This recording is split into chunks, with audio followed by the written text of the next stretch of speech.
यह कहानी है रामपुर गांव की। यहां राघव नाम का एक किसान रहा करता था। वह बहुत गरीब था।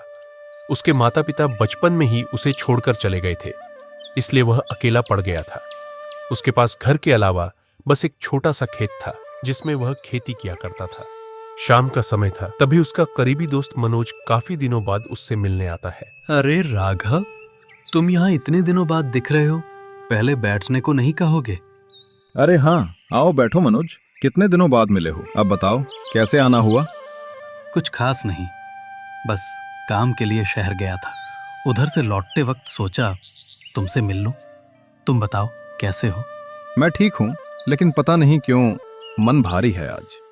क्यों दोस्त, हमेशा मुस्कुराने वाला राघव आज इतना उदास क्यों है? कुछ खास नहीं, दूसरे गांव के एक सेठ से पैसे उधार लिए थे। ज्यादातर चुका दिया है, थोड़ा सा बाकी है, कल जाकर दे दूंगा।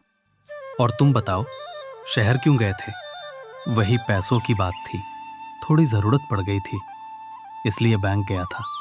लेकिन बैंक में पैसे खत्म हो गए थे, तो वापस लौट आया। तो कल फिर शहर जाओगे? हाँ, कल फिर जाना पड़ेगा।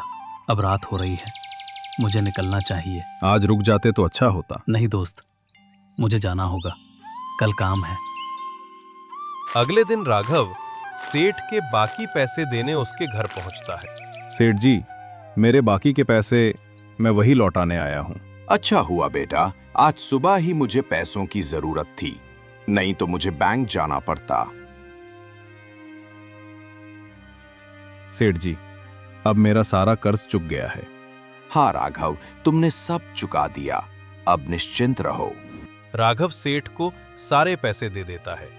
राघव वहां से निकल पड़ता है। रास्ते में उसे मनोज की याद सताने लगती है। थककर वो एक पेड़ के नीचे बैठ जाता है। मनोज का घर तो यहीं पास में है, चलो एक बार उससे मिल लेता हूँ। वो मनोज के घर की ओर चल देता है। दरवाजे पर पहुंचकर आवाज लगाता है। कोई है घर पर? कोई जवाब नहीं मिलता, तो राघव अंदर चला जाता है। चाचा, ये मेरे दोस्त की फोटो पर फूल क्यों चढ़े हैं? बेटा, तुम्हें नहीं पता, मेरे बेटे मनोज की मृत्यु 1 साल पहले हो चुकी है। क्या? ये कैसे हो सकता है चाचा? नहीं चाचा, वो कल शाम को मेरे घर आया था। हम देर तक बातें करते रहे। मुझे खुद समझ नहीं आ रहा है, जिससे मैं कल मिला था वो कौन था? क्या कह रहे हो तुम बेटा? मेरे बेटे को मरे 1 साल हो गया। बेटा, इसमें क्या है? पता नहीं बेटा, वो शहर गया था बैंक से पैसे लाने। शाम को उसका मृत शरीर घर पहुंचा। शाम होते ही राघव वहां से घर लौट आता है। रात को उसकी आंख अचानक खुलती है। उसे लगता है जैसे कोई गेट पर दस्तक दे रहा है। कौन है? इतनी रात को कौन दरवाजे पर? राघव दरवाजा खोलता है। मनोज, तुम आधी रात को यहां क्यों आए हो? क्या दरवाज़ा यहीं से खोलोगे या अंदर बुलाओगे? आ रहा हूं। मनोज अंदर आता है। आज मैं सेठ के घर गया था पैसे देने। वापसी में तुम्हारे घर भी गया था। वहां तुम्हारे पिता से मिला।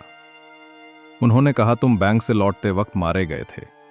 क्या यह सच है मनोज? इतना कहते ही मनोज का चेहरा बदल जाता है। वो अब आत्मा के रूप में दिखने लगता है। हाँ दोस्त, मेरे पिता ने सच कहा। मेरी मृत्यु 1 साल पहले हो चुकी है। मेरी आत्मा को अब तक मुक्ति नहीं मिली है। क्यों दोस्त, तुम्हारी आत्मा क्यों भटक रही है? जिस दिन मैं बैंक से पैसे लेकर लौट रहा था, किसी ने मुझे गोली मार दी थी। अंधेरा था, इसलिए मैं हत्यारे को देख नहीं पाया। मेरी एक आखिरी इच्छा बाकी है। कौन सी इच्छा? जिस दिन मैं मरा था, उसी दिन जो पैसे मैं बैंक से लाया था, उन्हें मैंने एक पेड़ के नीचे छिपा दिया था।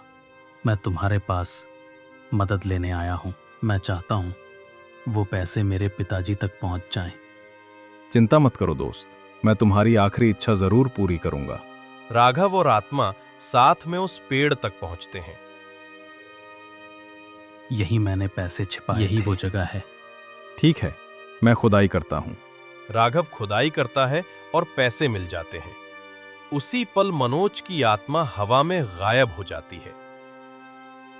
अब मैं ये पैसे उसके पिताजी तक पहुंचा दूंगा। सुबह होते ही जाऊंगा। सुबह होते ही राघव मनोज के घर पहुंचता है। चाचा, ये पोटली आपके लिए है। इसमें वो पैसे हैं जो मनोज ने छिपाए थे। उसने कहा था ये आपको दे दूं। वो अब मुक्ति पाना चाहता है। इतना सुनते ही बूढ़े पिता की आंखों में आंसू आ जाते हैं। उनके चेहरे पर संतोष की झलक दिखती है। धीरे धीरे हवा बहने लगती है और लगता है जैसे किसी आत्मा को आखिरकार शांति मिल गई हो।